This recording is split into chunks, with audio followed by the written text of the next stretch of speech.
AG ನ್ಯೂಸ್ಗೆ ಸ್ವಾಗತ. ಕರ್ನಾಟಕ ಸರ್ಕಾರದ ಅತ್ಯಂತ ತಳಮಟ್ಟದ ಇಲಾಖೆ, ದೇಶದ ಅತ್ಯುತ್ತಮ ಪ್ರಜೆಗಳನ್ನಾಗಿ ರೂಪಿಸುವ ಇಲಾಖೆ ಸಾರ್ವಜನಿಕ ಶಿಕ್ಷಣ ಇಲಾಖೆ. ಇಂತಹ ಶಿಕ್ಷಣ ಇಲಾಖೆಯಲ್ಲಿ ಡಾಕ್ಟರ್ ಸರ್ವಪಲ್ಲಿ ರಾಧಾಕೃಷ್ಣನ್ ಅವರ ಮಾರ್ಗದರ್ಶನದಲ್ಲಿ ಆದರ್ಶದಲ್ಲಿ ಅದೆಷ್ಟೋ ಶಿಕ್ಷಕರು ತನ್ನ ಸೇವಾ ಅವಧಿಯಲ್ಲಿ ಅತ್ಯುನ್ನತವಾಗಿ ಕಾರ್ಯನಿರ್ವಹಣೆ ಮಾಡುವುದರ ಜೊತೆಗೆ ಉತ್ತಮ ಜ್ಞಾನವನ್ನ ಬೋಧನೆ ಮಾಡಿ ವಿದ್ಯಾರ್ಥಿಗಳು ಹಾಗೂ ಇಲಾಖೆ ಮತ್ತು ತಾನು ಕೆಲಸ ಮಾಡಿದ ಶಾಲೆಗೆ ಹೆಸರು ತಂದುಕೊಟ್ಟ ಕೀರ್ತಿ ಹಲವಾರು ಜನರಿಗೆ ಇದೆ. ಆದ್ದರಿಂದ ನಮ್ಮ ನ್ಯೂಸ್ ಸಮೂಹದ ರಾಜ್ಯ ಉಪಸಂಪಾದಕ ಬಸವರಾಜ್ ಅವರು ಹಲವಾರು ಜನ ನಿವೃತ್ತಿ ಅಂಚಿನಲ್ಲಿ ಇರುವ ಶ್ರೇಷ್ಠ ಆದರ್ಶ ಶಿಕ್ಷಕರ ಅಭಿನಂದನಾ ಲೇಖನ ಮಾಡಿ ಪ್ರಕಟಣೆಗೊಳಿಸಿದ್ದಾರೆ. ಇಂಥವರ ಸಾಲಲ್ಲಿ ಈ ವರದಿಯಲ್ಲಿ ಬರುವವರು ಕಿತ್ತೂರು ಕರ್ನಾಟಕದ ಜೀವನದಿ ಮಲಪ್ರಭಾ ನದಿ ದಂಡೆಯ ಶ್ರೇಷ್ಠ ಆದರ್ಶ ಶಿಕ್ಷಕ ಸೋಮಪ್ಪ ಈರಪ್ಪ ಐವತ್ತಿ ಸಹ ಒಬ್ಬರು. ಶ್ರೀ ಐವತ್ತಿ ಶಿಕ್ಷಕರು ತನ್ನ ಸುದೀರ್ಘ ಸರ್ಕಾರಿ ಶಿಕ್ಷಕ ಸೇವೆಯಿಂದ ನಾಳೆ ನಿವೃತ್ತಿ ಆಗ್ತಾ ಇರುವ ಹಾಲಿ ಬೆಳಗಾವಿ ಜಿಲ್ಲೆಯ ಖಾನಾಪುರ ತಾಲೂಕಿನ ಹಿರೇಹಟ್ಟಿ ಹೊಳೆ ಗ್ರಾಮದ ಸರ್ಕಾರಿ ಹಿರಿಯ ಪ್ರಾಥಮಿಕ ಪಾಠಶಾಲೆಯ ಮುಖ್ಯ ಗುರುಗಳಾಗಿ ಸದ್ಯ ಸೇವೆ ಸಲ್ಲಿಸ್ತಾ ಇದ್ದಾರೆ. ಇವರ ಬಾಲ್ಯ ಶಿಕ್ಷಣ ಹಾಗೂ ಸರ್ಕಾರಿ ಸೇವಾ ಇತಿಹಾಸದ ಹಾದಿಯನ್ನ ನೋಡಬೇಕಾದ್ರೆ ಶ್ರೀ ಸೋಮಪ್ಪ ಈರಪ್ಪ ಐವತ್ತಿ ಅವರು ರೈತಾಪಿ ಕುಟುಂಬದ ವರ್ಗದಲ್ಲಿ ದಿನಾಂಕ 1/2/1965ರಲ್ಲಿ ಹಿರೇಹಟ್ಟಿ ಹೊಳೆಯಲ್ಲಿ ಸದ್ಯ ಪ್ರಧಾನ ಗುರುಗಳು ಆಗಿರುವಂತಹ ಅದೇ ಶಾಲೆಯಲ್ಲೇ ಬಾಲ್ಯ ಶಿಕ್ಷಣ ಪೂರೈಸಿ 1982ರಲ್ಲಿ ಪಾರಿಶ್ವಾಡದ ವಿವೇಕಾನಂದ ಪ್ರೌಢಶಾಲೆಯಲ್ಲಿ ಮೆಟ್ರಿಕ್ ಶಿಕ್ಷಣ ಪೂರೈಸುತ್ತಾರೆ. ನಂತರ RLS ಕಾಲೇಜಿನಲ್ಲಿ ಪದವಿ ಪೂರ್ವ ಶಿಕ್ಷಣ ಪೂರೈಸಿ 1989ರಲ್ಲಿ ಬೆಳಗಾವಿಯ KSS ಕಾಲೇಜಿನಲ್ಲಿ DED ತರಬೇತಿಯನ್ನು ಪೂರೈಸಿದರು. 1988ರಲ್ಲಿ ಮೂಡಲಗಿ ತಾಲೂಕಿನ ಧರ್ಮಟಿ ಗ್ರಾಮದಲ್ಲಿ ಸರ್ಕಾರಿ ಕನ್ನಡ ಶಾಲೆಯ ಸಹ ಶಿಕ್ಷಕನಾಗಿ 11 ವರ್ಷ ಸೇವೆ ಸಲ್ಲಿಸಿ 1999ಕ್ಕೆ ಖಾನಾಪುರ ತಾಲೂಕಿನ ಸರ್ಕಾರಿ ಪ್ರಾಥಮಿಕ ಪಾಠಶಾಲೆಯಾದ ಗಾಡಿಕೊಪ್ಪಗೆ ವರ್ಗಾವಣೆಯಾಗಿ ಬಂದು ಅಲ್ಲೂ ಕೂಡ 10 ವರ್ಷ ಪೂರೈಸಿ ಸೈ ಎನಿಸಿಕೊಂಡು ನಂತರ 2009ರಿಂದ 2016 ತನಕ ಪಾರಿಶ್ವಾಡದ ಅಂಬೇಡ್ಕರ್ ನಗರದ ಸರ್ಕಾರಿ ಶಾಲೆಯಲ್ಲಿ ಸೇವೆ ಸಲ್ಲಿಸಿರುತ್ತಾರೆ. ನಂತರ ಖಾನಾಪುರ ತಾಲೂಕಿನ ಕರಿವಿನಕೊಪ್ಪ ಗ್ರಾಮದ ಸರ್ಕಾರಿ ಶಾಲೆಗೆ 2016ರಲ್ಲಿ ವರ್ಗಾವಣೆಯಾಗಿ ಬಂದು 2018ರ ತನಕ ಸೇವೆ ಸಲ್ಲಿಸಿ ಮುಖ್ಯ ಗುರುಗಳಾಗಿ ಪದೋನ್ನತಿ ಹೊಂದಿ ತಾನು ಬಾಲ್ಯ ಶಿಕ್ಷಣ ಕಲಿತ ಹಿರೇಹಟ್ಟಿ ಹೊಳೆಯ ಸರ್ಕಾರಿ ಹಿರಿಯ ಪ್ರಾಥಮಿಕ ಪಾಠಶಾಲೆಗೆ ಮುಖ್ಯ ಗುರುಗಳಾಗಿ ವರ್ಗಾವಣೆಯಾಗಿ 2018ಕ್ಕೆ ಬರ್ತಾರೆ. ಸದರಿ ಅಂದಿನಿಂದ ಇಂದಿನ ತನಕ ಸಹ ಶಾಲೆಯಲ್ಲಿ ಮಕ್ಕಳಿಗೆ ಜ್ಞಾನದ ಬೋಧನೆ ಜೊತೆಗೆ ಸಂಸ್ಕಾರ ಜ್ಞಾನವನ್ನ ಹೇಳಿಕೊಟ್ಟು ರಾಜ್ಯ ಮತ್ತು ಕೇಂದ್ರದ ಬಹುತೇಕ ಇಲಾಖೆಯಲ್ಲಿ ಅಧಿಕಾರಿಗಳಾಗಿ ಈ ಶಾಲೆಯ ಹಳೆಯ ವಿದ್ಯಾರ್ಥಿಗಳು ಪ್ರಸ್ತುತ ಸೇವೆ ಸಲ್ಲಿಸುವುದರಲ್ಲಿ ಇವರ ಪಾತ್ರ ತುಂಬಾ ಇದೆ. ಇನ್ನು ಶಿಕ್ಷಣ ಇಲಾಖೆ ಮಹತ್ವ ಯೋಜನೆ ನನ್ನ ಶಾಲೆ ನನ್ನ ಜವಾಬ್ದಾರಿ ಎಂಬ ಕಾರ್ಯಕ್ರಮವನ್ನು ಯಶಸ್ವಿಯಾಗಿ ಆಯೋಜನೆ ಮಾಡಿ ಸೈ ಎನಿಸಿಕೊಂಡಿದ್ದಾರೆ. ಇಂತಹ ಆದರ್ಶ ಶಿಕ್ಷಕ ಶ್ರೀ ಸೋಮಪ್ಪ ಈರಪ್ಪ ಐವತ್ತಿ ನಾಳೆ 31/1/2025ರಂದು ತನ್ನ ಸುದೀರ್ಘ ಸರ್ಕಾರಿ ಶಿಕ್ಷಕ ವೃತ್ತಿಯಿಂದ ನಿವೃತ್ತರಾಗ್ತಾ ಇದ್ದಾರೆ. ಇವರು ತನ್ನ ವ್ಯಕ್ತಿತ್ವ, ಕೆಲಸ ಕಾರ್ಯ, ತನ್ನ ಪರಿಶ್ರಮ ಹಾಗೂ ಗುಣಮಟ್ಟದ ಕೆಲಸಗಳಿಂದ ಹಿರಿಯ ಅಧಿಕಾರಿಗಳಿಗೆ ಅಚ್ಚುಮೆಚ್ಚಿನ ಶಿಕ್ಷಕರಾಗಿ, ಕಿರಿಯ ಶಿಕ್ಷಕರು ಹಾಗೂ ಸಿಬ್ಬಂದಿಗಳಿಗೆ ನೆಚ್ಚಿನ ಆದರ್ಶಪ್ರಾಯರಾಗಿ, ಜನಪ್ರತಿನಿಧಿಗಳು ಹಾಗೂ ಜನಸಾಮಾನ್ಯ ವರ್ಗ ವಿದ್ಯಾರ್ಥಿ ವೃಂದಕ್ಕೆ ಶ್ರೇಷ್ಠ ಆದರ್ಶ ಶಿಕ್ಷಕರಾಗಿರುವ ಇವರು ಕೂಡ ಸ್ನೇಹಿತ ವರ್ಗಕ್ಕೆ ಉತ್ತಮ ಸ್ನೇಹಿತರಾಗಿ, ಪತ್ರಕರ್ತರೊಂದಿಗೆ ಉತ್ತಮ ಬಾಂಧವ್ಯ ಹೊಂದಿರುತ್ತಾರೆ. ಇನ್ನು ಇವರ ನಿವೃತ್ತಿ ಜೀವನ ಸುಖಕರವಾಗಿರಲಿ ಎಂದು ಇವರು ಸಹ ಶಿಕ್ಷಕರು ಇವರು ನಿವೃತ್ತ ಜೀವನ ಸುಖಕರವಾಗಿರಲಿ ಅಂತ ಶುಭ ಹಾರೈಸಿದ್ರು. ತಾವು ಸಹ ಈ ಶಾಲೆಯಲ್ಲಿ ಅತಿಥಿ ಶಿಕ್ಷಕರು ಸೋಮಪ್ಪ ಈರಪ್ಪ ಐವತ್ತಿ ಸರ್ ಪ್ರಧಾನ ಗುರುಗಳು ಅವರು ನಿವೃತ್ತಿ ಆಗ್ತಾರೆ. ಅವ್ರ ಬಗ್ಗೆ ನಿಮ್ಮ ಅಭಿಪ್ರಾಯ ಹೆಂಗೆ ಮೇಡಮ್? ನಾನು ಇಲ್ಲಿ ಅತಿಥಿ ಶಿಕ್ಷಕಿಯಾಗಿ 4 ತಿಂಗಳಾಯ್ತು ವರ್ಕ್ ಮಾಡಕತ್ತ. ನನ್ನ ಶಾಲೆ ನನ್ನ ಜವಾಬ್ದಾರಿಯಲ್ಲಿ ನಮ್ಮ ಶಾಲೆ ಪ್ರಧಾನ ಗುರುಗಳಾದ ಐವತ್ತಿ ಸರ್ ಅವರು ಈ ಶಾಲೆಯನ್ನ ಅಭಿವೃದ್ಧಿ ಮಾಡ್ಲಿಕ್ಕೆ ಸಾಕಷ್ಟು ನಮಗೂ ಸಹಕರಿಸಿದ್ರು, ಉತ್ತಮವನ್ನು ಕಾರ್ಯ ಮಾಡಿದ್ರು ಅಂತ ಹೇಳಿ ಅವರು ನಿವೃತ್ತಿ ಜೀವನ ಸುಖಕರವಾಗಿರ್ಲಿ ಅಂತ ಹೇಳಿ ಧನ್ಯವಾದ. ಸರ್ ನಮಸ್ತೆ. ಈಗ ಐವತ್ತಿ ಸರ್ ಅವರು ತುಂಬಾ ಪ್ರಧಾನ ಗುರುಗಳು, ಅವರು ನಿವೃತ್ತಿ ಆಗ್ತಾರೆ. ಅವ್ರ ಬಗ್ಗೆ ನಿಮ್ಮ ಅಭಿಪ್ರಾಯ? ಸರ್ ನಾನು ಈ ಸ್ಕೂಲಿಗೆ 2023 ಆಗಸ್ಟ್ 10ನೇ ತಾರೀಕಿಗೆ ಬಂದೇನ್ರಿ. ಓಕೆ. ಆಮೇಲೆ ಸರ್ ನನಗೆ ಎಲ್ಲ ರೀತಿಯಿಂದ ಸಪೋರ್ಟ್ ಮಾಡಿದ್ರು. ಹೋದ ವರ್ಷದ ಕ್ರೀಡಾಕೂಟದೊಳಗೆ ಜಿಲ್ಲಾ ಮಟ್ಟ ಹೋಗೋ ಮಟ್ಟ ನನಗೆ ಎಲ್ಲ ರೀತಿಯಿಂದ ಸಹಾಯ ಸಹಕಾರ ಮಾಡಿದರು. ವೈಯಕ್ತಿಕ ಆಟದೊಳಗೆ ನಮ್ಮ ಸ್ಕೂಲಿನಿಂದ ಒಂದು ಮಗು ಜಿಲ್ಲಾ ಮಟ್ಟದೊಳಗೆ ಹೋಗಿ ಆಡಿ ಬಂತು. ಅದೇ ರೀತಿ ಮುಂದೆ ನಮ್ಗೆ ಉಳಿದ ಶಿಕ್ಷಕರು ಸಪೋರ್ಟ್ ಮಾಡ್ತಾರೆ. ಇಷ್ಟೇ ಸರ್. ಸುಖಕರ ಆಗಲಿ, ದೇವರವ್ರಿಗೆ ಆಯುರ ಆರೋಗ್ಯ ದಯಪಾಲಿಸಲಿ. ಓಕೆ. ಈಗ ಪ್ರಧಾನ ಗುರುಗಳಾಗಿರ್ತಕ್ಕಂಥ ಸೋಮಪ್ಪ ಈರಪ್ಪ ಐವತ್ತಿ ಅವರು ಇದೇ 31ಕ್ಕೆ ನಿವೃತ್ತಿ ಆಗ್ತಾವ್ರೆ. ಅವ್ರ ಬಗ್ಗೆ ನಿಮ್ಮ ಅಭಿಪ್ರಾಯ ಹೇಗೆ? ನಮ್ಮ ಹೆಬ್ಬತ್ತಿಗಳು ಬಹಳಷ್ಟು ಅವ್ರ ಊರು ಕಾದೋಳಿ ಆದ್ರೂ ಸಹ ಅವರ ಒಂದು ಒಡನಾಟ ಇರೋದು ನಮ್ಮ ಹಿರೇಹಟ್ಟಿಗಳು. ಇವರು ಬಹಳಷ್ಟು ಇಲ್ಲಿಯ ಒಂದು ಅವ್ರ ರಿಲೇಷನ್, ಇಲ್ಲಿಯ ಊರಿನ ಒಬ್ಬ ಮೊಮ್ಮಗ ಆಗಿರೋದ್ರಿಂದ ಮತ್ತು ಅವರಿಗೆ ಇದೇ ಶಾಲೆಯಲ್ಲಿ ಕಲಿತಂತ ಒಬ್ಬ ವಿದ್ಯಾರ್ಥಿ. ಅವರು ಈ ಶಾಲೆಗೆ ಪ್ರಧಾನ ಗುರುಗಳಾಗಿ ಬಂದು ಸುಮಾರು 5-6 ವರ್ಷ ಇಲ್ಲಿ ಸೇವೆಯನ್ನು ಮಾಡಿದ್ದಾರೆ. ಇವರು ಶಾಲೆಯ ಬಗ್ಗೆ ಬಹಳಷ್ಟು ಕಾಳಜಿ ಮತ್ತು ಶಿಕ್ಷಕರ ಬಗ್ಗೆ ಬಹಳಷ್ಟು ಒಂದು ಗೌರವವನ್ನ ಇಟ್ಟುಕೊಳ್ಳುವಂತ ಒಬ್ಬ ಪ್ರಧಾನ ಗುರುಗಳು. ನಮ್ಮ ಈಗ ಅವರ ನಿವೃತ್ತಿ ಒಂದ ಅಂಚಿನಲ್ಲಿ ಇರೋದರಿಂದ ನಮ್ಮ ಶಿಕ್ಷಣ ಇಲಾಖೆಯಿಂದ ಒಂದು ಯೋಜನೆ ಬಂದಿತ್ತು, ನನ್ನ ಶಾಲೆ ನನ್ನ ಜವಾಬ್ದಾರಿ ಅಂತ. ಆ ಒಂದು ಯೋಜನೆಯ ಮೂಲಕ ನಾವು ಒಂದು ಶಾಲೆಗೆ ಒಂದು ಶಿಕ್ಷಣವನ್ನು ಗುಣಮಟ್ಟ ಎತ್ತರಿಸಬೇಕು, ಮಕ್ಕಳಿಗೆ ಒಳ್ಳೆ ಇನ್ನಷ್ಟು ಸರ್ಕಾರದಿಂದ ಬರುವಂತ ಸೌಲಭ್ಯಗಳ ಜೊತೆಗೆ ಜನರಿಂದ, ಸಾರ್ವಜನಿಕರಿಂದ ಸ್ವಲ್ಪ ಆರ್ಥಿಕ ಒಂದು ನೆರವನ್ನು ಪಡೆದುಕೊಂಡು ಇನ್ನಷ್ಟು ಶಾಲೆಯನ್ನ ಸುಧಾರಿಸಿ ಮಕ್ಕಳಿಗೆ ಗುಣಮಟ್ಟದ ಶಿಕ್ಷಣವನ್ನ ಪಡ್ಕೊಳ್ಬೇಕಂತ ಹೇಳಿ ನಮ್ಮ ಪ್ರಧಾನ ಗುರುಗಳು ಮತ್ತು ಸಹ ಶಿಕ್ಷಕರ ಒಂದು ಸಹಕಾರದೊಂದಿಗೆ ಊರಿನ ಎಲ್ಲಾ ಜನರೊಂದಿಗೆ ಹೋಗಿ ಭೇಟಿ ಮಾಡಿ ಅವರೊಂದಿಗೆ ಎಲ್ಲಾ ವಿಷಯಗಳನ್ನ ಈ ರೀತಿ ನಾವು ಮಾಡ್ತಾ ಇದ್ದೇವೆ, ಅದಕ್ಕೆ ನಿಮ್ಮ ನೆರವು ಸಹಾಯ ಸಹಕಾರ ಬೇಕಂತ ಪ್ರತಿನಿತ್ಯ ಸರ್, ನಮ್ಮ ಹಿರಿಯ ಶಿಕ್ಷಕರಂತ BR ಹೆಬ್ಳಿ ಗುರುಗಳು ಎಲ್ಲರೂ ಜನರ ಜೊತೆ ಒಂದು ಒಳ್ಳೆಯ ಸಂಪರ್ಕವನ್ನು ಹೊಂದಿ ಆ ಜನರಿಂದ ಈ ನಮ್ಮ ಶಾಲೆಗೆ ನೀವು ನೆರವು ನೀಡಬೇಕು ಅಂತ ಹೇಳಿ ಕೇಳ್ಕೊಂಡಾಗ ಎಲ್ಲಾ ಜನರು ಬಹಳಷ್ಟು ಒಂದು ಆರ್ಥಿಕ ಸಹಾಯ ಮಾಡಿದ್ದಾರೆ. ಇದರಿಂದ ನಮ್ಮ ಶಾಲೆಯನ್ನು ನಾವು ಇನ್ನಷ್ಟು ಶೈಕ್ಷಣಿಕವಾಗಿ ಮುಂದುವರಿಸಿ ಒಳ್ಳೆಯ ಒಂದು ಹಿರೇಹಟ್ಟಿಹೊಳಿ ಶಾಲೆ ಅಂದ್ರ ಶೈಕ್ಷಣಿಕ ಕ್ಷೇತ್ರದಲ್ಲಿ ಶಿಕ್ಷಣ ಇಲಾಖೆಗೆ ಒಂದು ಮಾದರಿ ಶಾಲೆ ಆಗ್ಬೇಕಂತ ಹೇಳಿ ನಮ್ಮ ಪ್ರಧಾನ ಗುರುಗಳ ಒಂದು ಸಹಕಾರದಲ್ಲಿ ನಾವೆಲ್ಲ ಈಗ ನಿಮ್ಮ ಮುಖ್ಯ ಗುರುಗಳಾಗಿರ್ತಕ್ಕಂಥ ಸೋಮಪ್ಪ ಈರಪ್ಪ ಐಬತ್ತಿ ಅವರು ನಿವೃತ್ತಿ ಆಗ್ತದೆ, ನೀವು ಸಹ ಶಿಕ್ಷಕಿ, ಅವ್ರ ಬಗ್ಗೆ ನಿಮ್ಮ ಅಭಿಪ್ರಾಯ ಏನು? ಸರ್, ನಾವು ನಮ್ಮ ಹೆಡ್ ಮಾಸ್ಟರ್ ಆದಂಥ SI ಹೈಬತ್ತಿ ಸರ್ ಅವರು ಒಳ್ಳೆಯ ಸ್ವಭಾವದವರು, ಮತ್ತೆ ಶಾಲೆಯನ್ನ ಸುಧಾರಣೆ ಮಾಡ್ಬೇಕಂತ ಹೇಳಿ ಅಂತಂದ ಮನಸ್ಸಲ್ಲಿ ಇಟ್ಕೊಂಡಿದ್ರು. ಅದು ಅವರ ನಿವೃತ್ತಿ ಸಮಯದೊಳಗ ಅದು ಸಕ್ಸಸ್ ಆಯ್ತು. ಅವ್ರು ಯಾವ ರೀತಿ ಅನ್ಕೊಂಡಿದ್ರು ಅದೇ ರೀತಿಯಾಗಿ ನನ್ನ ಶಾಲೆ ನನ್ನ ಜವಾಬ್ದಾರಿ ಅನ್ನುವಂಥ ಒಂದು ಕಾರ್ಯಕ್ರಮವನ್ನ ಮಧು ಬಂಗಾರಪ್ಪ ಅವರು, ಶಿಕ್ಷಣ ಸಚಿವರಾದಂಥ ಮಧು ಬಂಗಾರಪ್ಪನವರು ಎಲ್ಲರಿಗೂ ಹೇಳಿದಾಗ ಅದನ್ನ ನಮ್ಮ ಶಾಲೆಯಲ್ಲಿ ಕಾರ್ಯಗತಗೊಳಿಸ್ಬೇಕು ಅನ್ನುವಂಥ ಒಂದು ಉದ್ದೇಶದಿಂದ ಅದನ್ನ ಕೆಲಸವನ್ನ ಶುರು ಮಾಡಿಕೊಂಡ್ರು. ಅದು ಮೊದಲಾಗಿ ಸಣ್ಣದಾಗಿ ಶುರುವಾದಂಥ ಕೆಲಸ ಕೊನೆಯದಾಗಿ ಒಳ್ಳೆ ದೊಡ್ಡದಾದಂಥ ಸಕ್ಸಸ್ ಅನ್ನ ಕಾಣಿಸ್ಕೊಂತು. ದೊಡ್ಡ ಆಫೀಸರ್ಗಳೆಲ್ಲ ನಮ್ಮ ಶಾಲೆಗೆ ಬಂದು ಇಲ್ಲಿ ಒಳ್ಳೆಯ ಕೆಲಸವನ್ನ ಸುಧಾರಣೆಯನ್ನ ಮಾಡಿದಾರೆ ಅಂತ ಹೇಳಿ ಅಂತಂದ ಎಲ್ಲರೂ ಕೂಡ ಒಳ್ಳೆಯ ರೀತಿಯಾದಂಥ ಅಭಿಪ್ರಾಯವನ್ನ ಸೂಚಿಸಿದ್ದಾರೆ. ನಮ್ಮ SI ಹೈಬತ್ತಿ ಸರ್ ಅವರು ಒಳ್ಳೆಯ ಕಾರ್ಯಕ್ರಮವನ್ನು ಹಮ್ಮಿಕೊಂಡ್ರು ಅಂತ ಹೇಳಿ ಅಂತಂದ ನಾನು ಈ ಒಂದು ವಿಷಯವನ್ನ ಹೇಳೋದಕ್ಕೆ ಇಷ್ಟಪಡ್ತೀನಿ. ಧನ್ಯವಾದಗಳು. SN ಕೊಟ್ಟಬಾಗಿ ಅಂತ ಹೇಳಿ ಮೇಡಮ್, ಈಗ ಪ್ರಧಾನ ಗುರುಗಳಾಗಿರ್ತಕ್ಕಂಥ ಹೈಬತ್ತಿ ಸರ್ ನಿವೃತ್ತಿ ಆಗ್ತಾರೆ, ತಾವು ಏನು ಬಯಸ್ತಾರೆ? ಏನಿಲ್ಲ, ಅವ್ರ ಬಗ್ಗೆ ನಮ್ಮ ಹೆಡ್ ಮಾಸ್ಟರ್ ಅಂದ್ರೆ ಅವ್ರ ಮುಖ್ಯೋಪಾಧ್ಯಾಯರ ಬಗ್ಗೆ ಹೇಳ್ಬೇಕಂದ್ರೆ ತುಂಬಾ ಸಹೃದಯಿ ಅವರು, ಮಗುವಿನ ಮನಸ್ಸು, ಆದರೆ ಅವ್ರ ವಿಚಾರಗಳೆಲ್ಲವೂ ಉನ್ನತ ವಿಚಾರಗಳು. ಈ ನಮ್ಮ ಸನ್ಮಾನ್ಯ ಶಿಕ್ಷಣ ಮಂತ್ರಿಗಳವರು ಹಾಕಿಕೊಂಡಿರ್ತಾರೆ ನನ್ನ ಶಾಲೆ ನನ್ನ ಜವಾಬ್ದಾರಿ ಈ ಒಂದು ಯೋಜನೆ ಅಡಿಯಲ್ಲಿ ನಮ್ಮ ಪ್ರಧಾನ ಗುರುಗಳು ಏನು ಮಾಡಿದ್ರಪ್ಪ ಅಂದ್ರೆ ನಮ್ಮ ಸ್ಕೂಲಲ್ಲಿ ಏನಾದರೂ ಸುಧಾರಣೆ ಮಾಡಬೇಕು, ಮಕ್ಕಳಿಗೆ ಏನಾದರೂ ಹೆಲ್ಪ್ ಮಾಡಬೇಕು ಅಂತ ಒಂದು ವಿಚಾರವನ್ನು ಹೇಳಿದಾಗ ಅವರು ತಮ್ಮ ಸ್ವಮನಸ್ಸಿನಿಂದ ಒಪ್ಪಿಕೊಂಡು ಅದರಲ್ಲಿ ನಾನು ಕೂಡ ಭಾಗಿಯಾಗಿ ಎಲ್ಲರ ಸಹಕಾರದೊಂದಿಗೆ ಊರವರ ಸಹಕಾರ, ಹಳೆಯ ವಿದ್ಯಾರ್ಥಿಗಳ ಬಳಗ, ಊರಿನ ಹಿರಿಯರೆಲ್ಲರ ಸಹಕಾರ, SDMC ಅಧ್ಯಕ್ಷರು, ಸದಸ್ಯರು, ಊರಿನವರ ಎಲ್ಲರ ಸಹಕಾರವನ್ನು ಪಡೆದುಕೊಂಡ ಈ ಕಾರ್ಯಕ್ರಮವನ್ನು ಯಶಸ್ವಿಗೊಳಿಸಲಿಕ್ಕೆ ನಮ್ಮ ಮುಖ್ಯ ಗುರುಗಳಾಗಲಿ ಮತ್ತು ಉಳಿದಂಥ ಎಲ್ಲ ಶಿಕ್ಷಕ ವೃಂದಾಗಲಿ ಆಮೇಲೆ ಊರಿನ ಹಿರಿಯರೆಲ್ಲರೂ ಸಹಕಾರ ಕೊಟ್ಟರು. ಹೀಗಾಗಿ ನಮ್ಮ ಈ ಶಾಲೆ ಏನಾಯಿತು ಅಂದರೆ ಇಡೀ ಕರ್ನಾಟಕ ರಾಜ್ಯದಲ್ಲಿನ ಹಿರೇಹಟ್ಟಿಹೊಳಿ ಶಾಲೆ ಅನ್ನೋದು ಮನೆ ಮಾತಾಯಿತು. ಈ ಒಂದು ಶಾಲೆಯ ಕೀರ್ತಿ ಹೀಗೆ ಮೆರೆಯಲಿ, ಅದಕ್ಕೆ ಒಂದು ಚಾಲನೆಯನ್ನು ಕೊಟ್ಟಂತ ನಮ್ಮ ಮುಖ್ಯ ಗುರುಗಳಿಗೆ ದೇವರು ಆರೋಗ್ಯವನ್ನು ಕೊಟ್ಟು ಕಾಪಾಡಲಿ ಅಂತ ನಾವೆಲ್ಲರೂ ಬೇಡಿಕೊಳ್ತೇವೆ. ಮತ್ತು ಇದೇ ರೀತಿಯಾಗಿ ನಮ್ಮ ಶಾಲೆನ ಇನ್ನೂ ಒಂದು ಉನ್ನತ ಸ್ಥಾನದತ್ತ ಒಯ್ಯುವತ್ತ ನಮ್ಮ ಎಲ್ಲ ಶಿಕ್ಷಕ ವೃಂದ, ಊರವರು ಎಲ್ಲರೂ ನಾವು ದುಡಿತೇವೆ ಅಂತ ಹೇಳಿ ಈ ಒಂದು ಕಾರ್ಯಕ್ರಮದಲ್ಲಿ ನಾನು ನೀವು ಸಹ ಅವ್ರ ಜೊತೆ ಸಹ ಶಿಕ್ಷಕರು ಏನು ಹೇಳ್ತಾರೆ? ಸರ್, ಅವರು ಹೈಬತ್ತಿ ಅವ್ರ ಬಗ್ಗೆ ನಾವು ಹೇಳಬೇಕಂದ್ರೆ ಉತ್ತಮವಾದಂಥ ಒಂದು ಸೇವೆಯನ್ನು ಈ ಶಾಲೆಯೊಳಗೆ ಸಲ್ಲಿಸಿದ್ದಾರೆ.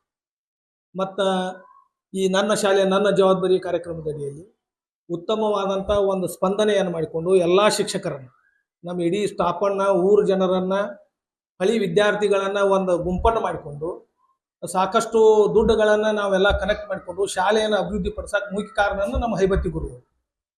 ಮತ್ತು ಅವ್ರು ಈಗ ನಮ್ಮ ನಿವೃತ್ತಿ ಆಗತ್ತಾರ ಅಂದ್ರೂ ಒಂದು ಥರ ನಮಗೆ ದುಃಖದ ಸಂಗತಿ. ಯಾಕಂದ್ರೆ ಒಂದು ಮನೆ ಒಳಗೆ ಒಬ್ಬ ಹಿರಿಯರಿಲ್ಲ ಅಂದ್ರೆ ಅದು ಒಂದು ಥರ ನಮ್ಗೆ ಏನಾಗ್ತತಿ, ಬೇಜಾರನ್ನು ಉಂಟು ಮಾಡತೈತಿ. ಆದರೂ ಇಲಾಖಾ ನಿಯಮದ ಪ್ರಕಾರ ಅವ್ರು ನಿವೃತ್ತಿ ಹೊಂದ್ತಾ ಇದ್ದಾರೆ.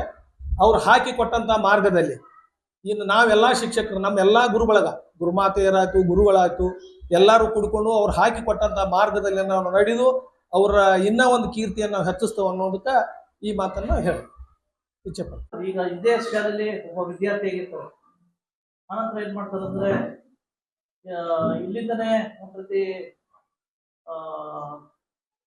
ಮುಖ್ಯ ಗುರುಗಳಾಗಿ ಬರ್ತಾರೆ, ಮತ್ತೆ ಇಲ್ಲೇ ರಿಟೈರ್ಡ್ ಆಗ್ತಾರೆ. ಒಂದ್ ರೀತಿ ಅಚ್ಚರಿಯ ಒಂದ್ ರೀತಿ ಸಂಗತಿ ಇದು. ಅಂತವ್ರು ಹೈಬತ್ತಿ ಗುರುಗಳು, ಇವರು ನಿವೃತ್ತಿ ಬಗ್ಗೆ ಏನ್ ಹೇಳಿಕ್ ಬಯಸ್ತಾರೆ?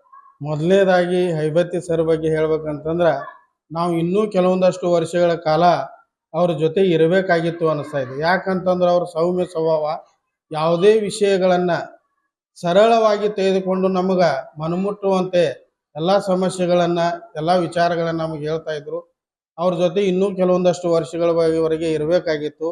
ಮೊನ್ನೆ ಕಾರ್ಯಕ್ರಮದ ಬಗ್ಗೆ ಹೇಳ್ಬೇಕಂತಂದ್ರೆ ಸರ್, ನನ್ನ ಶಾಲೆ ನನ್ನ ಜವಾಬ್ದಾರಿ ಕಾರ್ಯಕ್ರಮದಲ್ಲಿ ಹೈಬತ್ತಿ ಸರ್ ಮತ್ತು ಹೆಬ್ಳಿ ಸರ್ ಅವರು ಏನು ಮಾಡಿದ್ರಪ್ಪ ಅಂತಂದ್ರೆ, ಎರಡು ಜೋಡೆತ್ತುಗಳಾಗಿ ಹಗಲಿರುಳು ದುಡಿದು ಈ ಹಂತದಲ್ಲಿ ಶಾಲೆಯನ್ನು ನಿರ್ಮಾಣ ಮಾಡಿದ್ದಾರೆ.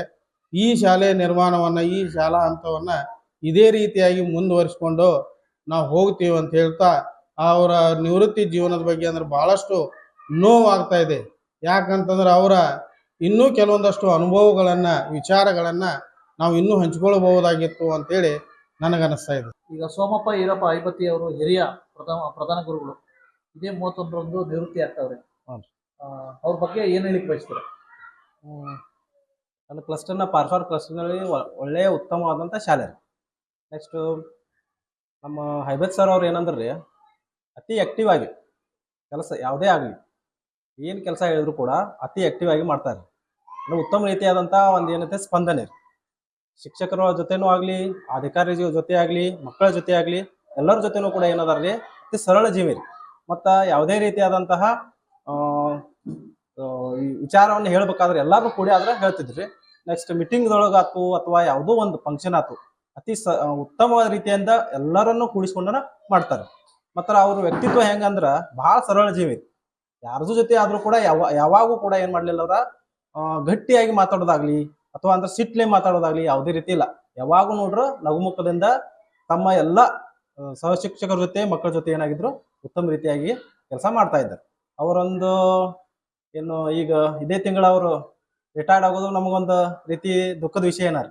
ಮತ್ತು ಆದರೆ ನಮ್ಮ ಇಲಾಖೆಯ ಒಂದು ನಿಯಮದ ಪ್ರಕಾರ ಅವರು ಏನಾಗಬೇಕು, ನಿವೃತ್ತಿ ಆಗಲೇಬೇಕು. ಅವರೊಂದು ಉತ್ತಮವಾದಂಥ ಜೀವನ, ಮುಂದಿನ ಜೀವನ ಏನಾಗಿರ್ಬೇಕ್ರಿ, ಸುಖ ಶಾಂತಿಯಿಂದ ಆಗಲಿ ಅಂತೇಳಿ ನನ್ನ ಕ್ಲಸ್ಟರ್ ವತಿಯಿಂದ ಹೃತ್ಪೂರ್ವಕವಾಗಿ ಅವರಿಗೆ ಅಭಿನಂದನೆಗಳನ್ನು ಇಲ್ಲಿ ಸಲ್ಲಿಸ್ತೀನಿ ಸರ್. Thank you. ನಾವು ಈ ಶಾಲೆಯಲ್ಲಿ ಸುಮಾರು 6 ವರ್ಷದ ಹಿಂದ್ಗಡೆ ಅವರು ಮುಖ್ಯೋಪಾಧ್ಯಾಯರಾಗಿ ಇಲ್ಲಿ ಸೇವೆ ಸಲ್ಲಿಸ್ತಾ ಇದ್ದಾರೆ. ಅವರು ಇಲ್ಲಿ ಬರೋಕ್ಕಿಂತ ಮುಂಚೆ ಸಾಕಷ್ಟು ವರ್ಷಗಳ ಕಾಲ ಬೇರೆ ಬೇರೆ ಶಾಲೆಗಳಲ್ಲಿ ಅವರು ಸೇವೆಯನ್ನು ಸಲ್ಲಿಸಿ ಅಲ್ಲಿ ಸಾಕಷ್ಟು ಅನುಭವಗಳನ್ನು ಪಡೆದಿದ್ದಾರೆ. ಆ ಅನುಭವಗಳ ಸಹಾಯದಿಂದ ಈ ಶಾಲೆಯಲ್ಲಿ ಅವರು ಸಾಕಷ್ಟು ಕೆಲಸಗಳನ್ನು ಮಾಡಿದ್ದಾರೆ. ಆಮೇಲೆ ಶಿಕ್ಷಕರಿಗೆ ಇರ್ಬೋದು, ಮಕ್ಕಳಿಗೆ ಇರ್ಬೋದು, ಪಠ್ಯ ಮತ್ತು ಪಠ್ಯೇತರ ಚಟುವಟಿಕೆಗಳಿಗೆ ಸಂಬಂಧಪಟ್ಟಂತೆ ಸಾಕಷ್ಟು ಅವರು ಪ್ರೋತ್ಸಾಹಗಳನ್ನು ಕೊಡ್ತಾ ಇದ್ದರು. ಶಿಕ್ಷಕರಲ್ಲಿ ಹುರುಪು ಮತ್ತು ಆ ಶಿಕ್ಷಕರಲ್ಲಿ ಇರ್ತಕ್ಕಂಥ ಪ್ರತಿಭೆಗಳನ್ನು ಅವರು ಹೊರತೆಗೆದು ಮಕ್ಕಳಿಗೆ ಕೊಡುವಂತಹ ಒಂದು ಸಹಾಯವನ್ನ ಮತ್ತು ಪ್ರೋತ್ಸಾಹವನ್ನ ಅವರು ಇಲ್ಲಿ ಬಂದಾಗಿನಿಂದ ಮಾಡ್ತಾ ಇದ್ದಾರೆ. ಬಹಳಷ್ಟು ಸೌಮ್ಯ ಸ್ವಭಾವದವರು ಮತ್ತು ಬಹಳಷ್ಟು ಪ್ರತಿಭಾವಂತ ಮುಖ್ಯೋಪಾಧ್ಯಾಯರು ಕೂಡ ಅವರಾಗಿದ್ದಾರೆ. ಸುಮಾರು ಒಂದು 4-5 ವರ್ಷಗಳವರೆಗೆ ಈ ಶಾಲೆಯಲ್ಲಿನೇ ಅವರು ಇರಬೇಕಾಗಿತ್ತು. ಇದ್ದರೆ ಅವರು ಇನ್ನೂ ನಮ್ಮ ಈ ಶಾಲೆಯನ್ನ ಅಭಿವೃದ್ಧಿ ಪಡಿಸುವಂತಹ ಒಂದು ಅವಕಾಶ ಅವರಿಗೆ ಇರ್ತಿತ್ತು. ಆದರೆ ಅವರು ಈಗ ನಿವೃತ್ತಿಯನ್ನ ಹೊಂದುತ್ತಾ ಇದ್ದಾರೆ. ಇದರಿಂದಾಗಿ ನಮ್ಮೆಲ್ಲರಿಗೂ ಮತ್ತು ನಮ್ಮ ಶಾಲೆಗೆ, ನಮ್ಮ ಶಾಲಾ ಮಕ್ಕಳಿಗೂ ಬಹಳಷ್ಟು ನಷ್ಟ ಆಗ್ತಾ ಇದೆ ಅಂತ ಹೇಳ್ತಾ ಇದ್ದೀನಿ.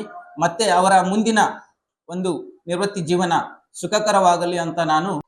ನಾವು 1962ರಲ್ಲಿ ಹುಟ್ಟಿದ 65 ವಿಶೇಷವಾಗಿ ನೀವು ಬಾಲ್ಯ ಶಿಕ್ಷಣಕ್ಕೆ ಸೇರ್ತಿಲ್ಲ, ಚಿಕ್ಕ ವಯಸ್ಸಲ್ಲಿ ಇದೇ ಸ್ಕೂಲಲ್ಲೇ ಓದ್ತಾ ಒಂದು ಬಾಲ್ಯ ಶಿಕ್ಷಣ ಪೂರೈಸಿದ್ರು. ಹೌದ್ರಿ. ಅವರೇ ಕನ್ಸ್ಕೊಂಡಿದ್ರ ನೀವು ನಾನು ಶಿಕ್ಷಕ ಆಗ್ತೀನಿ ಮತ್ತೆ ಇದೇ ಸ್ಕೂಲಲ್ಲೇ ಮುಖ್ಯ ಗುರುಗಳಾಗಿ ಬರ್ತೀನಿ ಮತ್ತೆ ನಿವೃತ್ತಿ ಆಗ್ತೀನಿ ಅಂತ ಇಲ್ಲ ನಮಗೊಂದು ಹೆಮ್ಮೆ ಅನಿಸ್ತಾ ಇದು.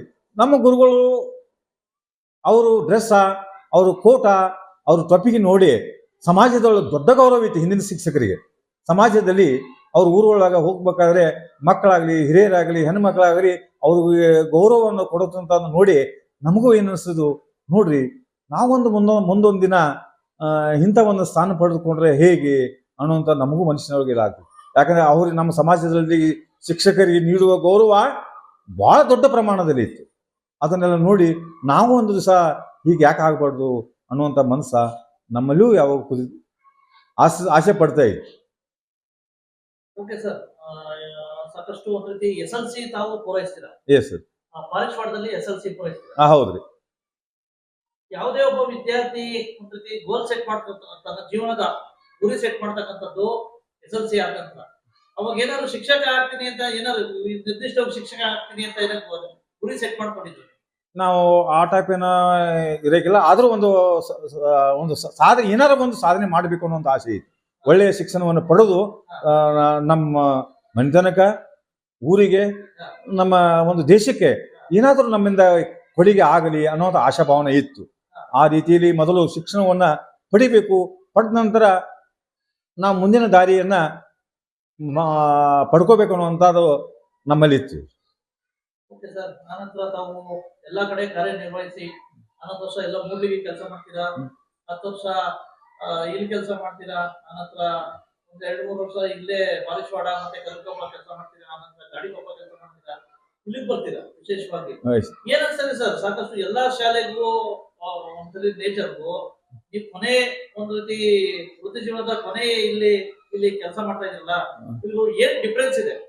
ಈ ನೋಡ್ರಿ, ನಮ್ಮ ಎಲ್ಲ ಬಾಲ್ಯ ಸ್ನೇಹಿತರು ಸುಮಾರವಾಗಿ ನಮಗೆಲ್ಲ 50 ವರ್ಷದಿಂದ ಮೇಲ್ಪಟ್ಟರಲ್ಲಿ ಎಲ್ಲರೂ ನಮಗೆ ಆತ್ಮೀಯರು. ಹಾಗೆ ಈ ಹಿರಿಯರು ಸಹಿತ ನಮ್ಗೆ ಏನ್ ಮಾಡ್ತಾರಪ್ಪ ಅಂದ್ರೆ, ಸುಮಾರು ನಮಗೀಗ 60 ವರ್ಷ ಆದ್ರೂ ಸಹಿತ ನಮ್ಗಿಂತ ಮ್ಯಾಕ್ಸಿಮಮ್ 20 ವರ್ಷ ಜಾಸ್ತಿ ಇದ್ದವರು ಸಹಿತ ನಮ್ಗೆ ಸಲಿಗೆ ಇತ್ತು. ಅವರೆಲ್ಲ ನಮ್ಮ ಮಾರ್ಗದರ್ಶಿ, ಅವ್ರ ಜೊತೆ ಒಡನಾಟ ಇರೋದ್ರಿಂದ ನಮಗೇನು ಅನಿಸಿದ್ದು, ನಮಗೇನು ಅಂತಾರ ಶಿಕ್ಷಣದಲ್ಲಿ ಮಕ್ಕಳಿಗೆ ಅನುಕೂಲ ಆಗುವಂಥ ವ್ಯವಸ್ಥೆಯನ್ನು ಪಡ್ಕೊಳ್ಬೇಕು ಅನ್ನೋ ಧೈರ್ಯವಾಗಿ ಅವ್ರ ಜೋಡಿ ಮಾತಾಡುವಂಥ ನಮಗೆ ಒಂದು ಶಕ್ತಿ ಬಂತು. ಯಾಕಂದರೆ ಯಾವುದೋ ರೀತಿಯಿಂದ ನಮಗೆ ಹಿಂಜರಿಕೆ ಆಗಲಿಲ್ಲ. ಯಾಕಂದರೆ ಯುವಕರಾಗಲಿ ಹಿರಿಯರಾಗಲಿ ಅವರು ನಮ್ಮನ್ನು ಗುರುತಿಸುವಂಥದ್ದು ಮೊದಲಿನಿಂದ ಚಿಕ್ಕವರಾಗಿ ಇರೋದ್ರಿಂದ, ಇಲ್ಲೇ ಇರೋದ್ರಿಂದ, ನಮ್ಮ ಬಂಧು ಬಳಗ ಸಹಿತ ಇಲ್ಲೇ ಇರೋದ್ರಿಂದ, ಅವರೆಲ್ಲ ಒಡನಾಟ ಒಳ್ಳೆ ರೀತಿ ಇರೋದ್ರಿಂದ ನಮಗೇನದು ಧೈರ್ಯ ಬಂದಿತ್ತು. ಧೈರ್ಯ ಬಂದು ನೇರವಾಗಿ ಯಾವ ಮನೆಗೆ ಹೋಗ್ಬೇಕು, ಯಾರ ಮನೆಗೆ ಹೋದ್ರೂ ಸಹಿತ ನಾವು ಧೈರ್ಯವಾಗಿ ಅವರನ್ನು ಸಂಪರ್ಕ ಮಾಡಿ ಮಕ್ಕಳ ಮತ್ತು ಶಾಲೆಗೆ ಏನಾದರೂ ಸಹಾಯವನ್ನು ಪಡ್ಕೊಂಡ್ಕರ ಅಭಿವೃದ್ಧಿ ಮಾಡಬೇಕು ಅನ್ನೋಂಥ ಮನಸ್ಸಾಯಿತು. ಇದಕ್ಕೆ ನನ್ನ ದೊಡ್ಡ ಸಮಾಧಾನ ಆಗ್ತಾ ಇದೆ. ಈ ಶಾಲೆಯಲ್ಲಿ ವಿಶೇಷವಾಗಿ ರಾಜ್ಯ ಮಟ್ಟದ, ರಾಷ್ಟ್ರ ಮಟ್ಟದ ಉನ್ನತ ಇದೆ. ಬಹುತೇಕ ವಿದ್ಯಾರ್ಥಿಗಳು ಬಹುತೇಕ ಇಡೀ ಬೆಳಗಾವಿ ಜಿಲ್ಲಾ ಸರ್ಕಾರಿ ಶಾಲೆಗಳ ಹಳೆ ವಿದ್ಯಾರ್ಥಿಗಳಿಗೆ ಮಾದರಿಯಾಗಿದ್ದಾರೆ.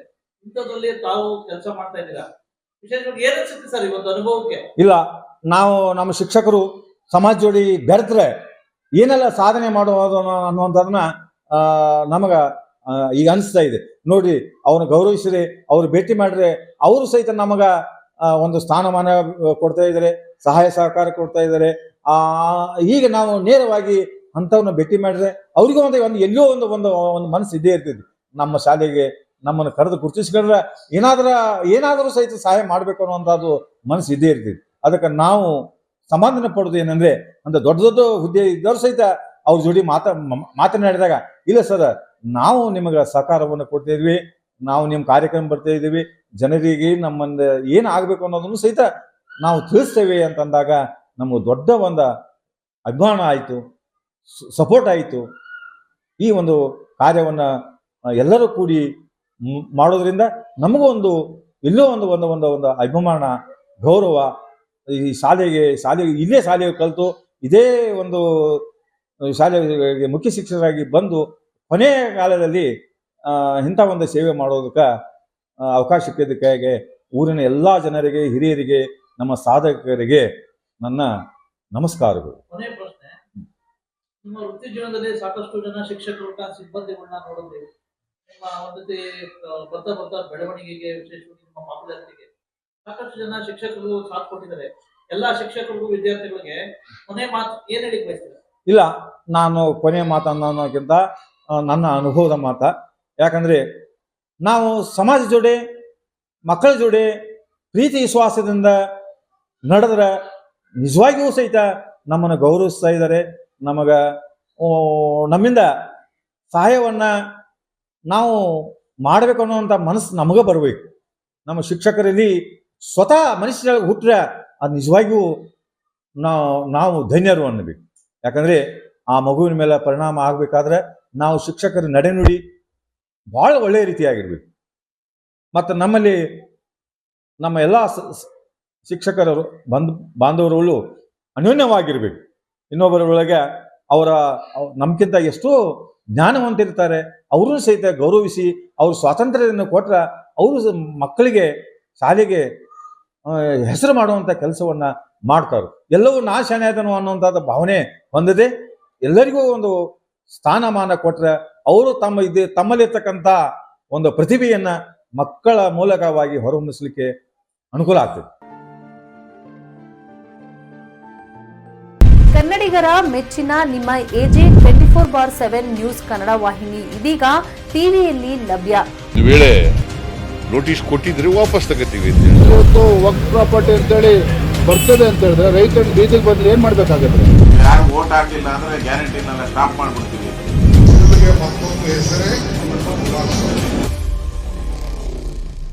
ಕರ್ನಾಟಕ ಮತ್ತು ದೇಶ ವಿದೇಶ 360 ಡಿಗ್ರಿ ಸುದ್ದಿ ಹಾಗೂ ಉತ್ತರ ಕರ್ನಾಟಕ, ಬೆಳಗಾವಿ, ಬಾಗಲಕೋಟೆ, ಧಾರವಾಡ, ಹಾವೇರಿ, ಗದಗ, ಬಿಜಾಪುರ ಜಿಲ್ಲೆಯ ಕ್ಷಣದ ವಿವರವನ್ನ ಪಡೆಯುವುದಕ್ಕೆ AJ 24/7 ನ್ಯೂಸ್ ಕನ್ನಡ ವಾಹಿನಿಯನ್ನ ಲೈಕ್ ಮಾಡಿ, ವಿಡಿಯೋಗಳನ್ನ ಶೇರ್ ಮಾಡಿ, ಕಮೆಂಟ್ ಮಾಡುವ ಮೂಲಕ ನಮ್ಮ ವಾಹಿನಿಗೆ ಸಹಕಾರ ನೀಡಿ ಮತ್ತು ಚಾನೆಲ್ ಅನ್ನ ಸಬ್ಸ್ಕ್ರೈಬ್ ಮಾಡಿ. ಧನ್ಯವಾದಗಳು.